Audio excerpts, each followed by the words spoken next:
everyone, I'm back and I have another riding lesson tip for you today. My tip for you today is that when you start feeling anxious when you're riding, sit tall in the saddle.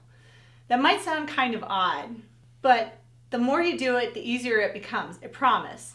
And the reason I know this is because I've been doing it. When we get nervous when we're riding or something's going on and we get anxious, we tend to kind of curl down and kind of just like crunch down and usually go forward. But if you do feel yourself getting anxious, one thing that you can do is take a deep breath,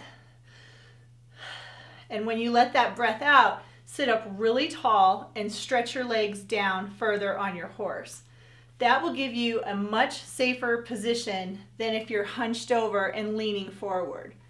Because if you're hunched over and leaning forward and gripping super tight, you're super rigid. And if your horse were to duck or weave or go one direction or stop, gravity is going to take over and you're probably going to go off over top. But if you sit tall, have your legs long, your heels down, and do that all while you're letting out a deep breath, taking a deep breath, you'll find that you'll have a much better position in the saddle. And even as I'm thinking it, I'm sitting up tall, trying to keep my elbows down, trying to bring my legs longer, which is really hard while I'm sitting on a couch. But I think you get the idea. And I think you'll find that after a few times of doing this, or like one whole session of doing this, it will get easier and easier each and every time that you ride. So remember, when you feel anxious in the saddle, sit tall and stretch your legs down.